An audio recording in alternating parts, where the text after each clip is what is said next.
Croeso bawb, my friends. I hope this finds you well. Here we are, Lent 2. It's flying by. Before you know it, we'll be at Easter. I keep saying it, I know, but here we are. This week, we're back in my office because, honestly, I have a prop I need and I didn't think to pick it up beforehand. But for Lent this year, I've been thinking about books to read. Now, every year, we're encouraged to take up a Lenten book or an Advent book. And I know for Advent, I used one by Bishop Gregory up in North Wales. But this year, I went back to an old favourite. I went back to this, Opening Our Lives.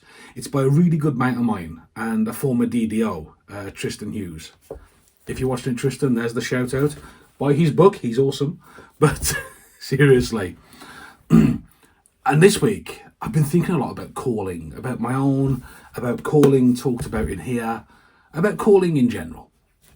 And for those of us who've got a mobile phone, or I'm recording on this right now with a mobile phone, or we've got a landline phone with a little caller display on it.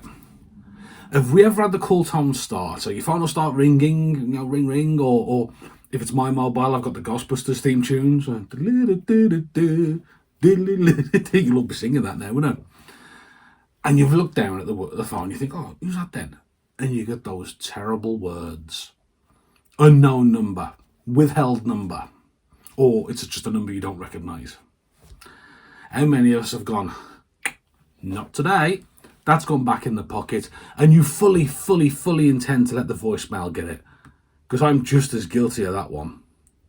And of course, the voicemail does get it, and we find out it was a really important call. It was something we were waiting for. But of course, we thought it had come from a different number.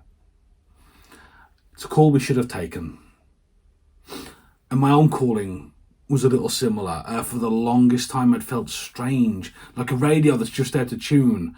And you can hear something, you can make out the voices, but you cannot make out what they're saying. And then, first of all, I just put it down to the head fog. I'd just become a dad for the first time. I was changing jobs. There was a lot of things going on. I think I've talked about this before, bacon rolls and baseball bats. So we know where this is going. But like the unknown number, God kept ringing me. One day, I picked it up, as we know. And genuinely now, I think even now, I still have to stress that it was unbelievable to me. And I genuinely laughed, as I've told you. I laughed out loud. Proper, laughed out loud. There were people sat on the table about 15 feet away from me, sort of going, is he alright or what? They must have thought I looked like the bloody Joker or something. But Tristan's book, Opening Our Lives, it talks about, and Tristan explores calling, and he says to us that callings can come to us in a variety of ways, and that we've always got to be open to them. And when they do come, it's okay to be scared. And this is something that I would stress to you today, my friends. It's okay to be scared. It's okay to think, me? It's okay to sit in a cafe and laugh about it. It really is. Because it can seem so absurd to you. Because you look at it with human eyes. That was what I did. I looked at it with human eyes and I thought it was absurd. I laughed at the absurdity of it. Really? Me? And I imagine there's probably a few clerics now thinking that, to be honest. I spoke to a wise old owl friend of mine. I mean, he's since retired a few years ago now. And he used to say to me, that never goes away. You can be in ministry 30, 40, 50 years, and you will still, every now and again, look at yourself in the mirror and go, me? Really? Are you sure about this? And there we are. But the Bible is full of people who did amazing things after an initial period of reluctance. St. Joseph, think of this. He's got his beautiful young bride-to-be, as we discussed over Advent and Nativity, his beautiful young bride-to-be. She's just told him she's carrying the Son of God. He needs to help. He needs to be the adoptive father. He needs to be the guardian of this boy, to teach him to be a man on earth. And God will take care of the spiritual side of things. And what does Joseph do? Yeah, right. And he legs it. He does one. He's off. And who can blame him? But then another calling comes upon Joseph, doesn't it? As we know, when the Lord says to him, go back to Mary. Joseph, I chose you to be a part of this as well. My design, my plan, you are a part of it. So there is the calling there, and then there is the second calling upon Joseph to go back to Mary, to go back to his first calling. And then there's St. Augustine. Again, one of my lecturers at college, Jordan, would be over the moon that I've mentioned this guy. St. Augustine was 31 years old at the time of his conversion. 31! I was a bit younger, but I'm never going to do the things he did, to be fair. God doesn't grow bored. And this is my point, my friends. God does not grow bored. God does not think, oh, well, he's not listening, I'll go ask him instead. No. He's like, oh, you're not listening now? I'm going to keep calling. I'm going to keep on at you, because you are going to listen to me one day, son. God is patient, and God will wait however long it takes. And like Joseph, not all who are called just the once. Some of us can be called multiple times in our lives. Indeed, even to different kinds of ministry. This is just one kind of ministry. There are people out there that don't wear one of these, that will do far greater works than I ever could. Now, I'd be tempted to leave that as a mic drop moment. Drop the mic and encourage a bit of debate amongst everybody. And if I was in the room with you, dear viewer, I probably would. I'd say, okay, bang. And I'd say, open the floor. Let's have a chat about it. But what do I mean by that statement, though? And as Tristan told me when he was my DDO, we can receive more than one calling in life. And it makes perfect sense. I find it intriguing, but it makes perfect sense. Because if you think about it, my friends, we're called to be friends with each other. Think of your friends right now. How did you meet? Where did you meet? What first brought you together? We can be called to be good siblings. I know people that haven't spoken to their siblings in 30 years. I try to catch up with mine as often as I can. I'm not saying I'm good, I'm just saying we have a good relationship. For the longest time, I wasn't the biggest fan of some of my siblings, to be honest. We're called to be good partners. I drive the wife potty. There's no getting around it. I absolutely drive her up the bloody wall sometimes. And yet, she sticks with me. That's calling, believe me. There's also a bit of take up your cross in there as well, I think. We're called to be parents. I'm a parent myself. But listen, being a parent, it's not about blood. If you mentor, if you support, if you care for someone younger than you, even if it's just a couple of years, you are fulfilling a version of that ministry. Don't think, oh, I haven't got any biological kids, this bit doesn't apply to me. Absolutely not, no. It takes a village to raise a child. Remember that. There will be something you can impart to someone younger than you. Teachers, what a calling that is. To mould and shape the young minds.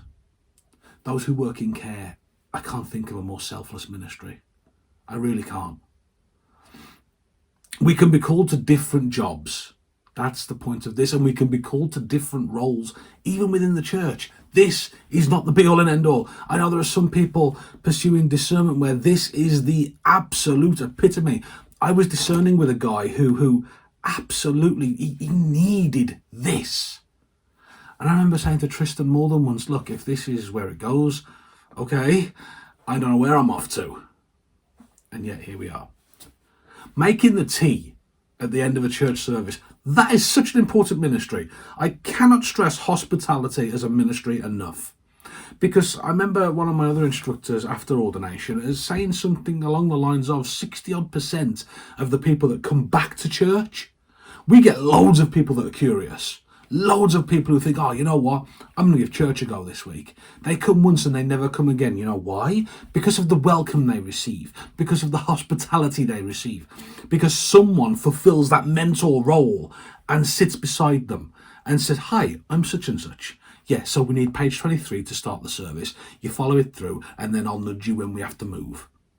And then that person takes on that coaching role, that mentorship role. What a ministry that is. The ministry of hospitality, the ministry of welcome. Handing out the books, that is absolutely a ministry. Cleaning the church.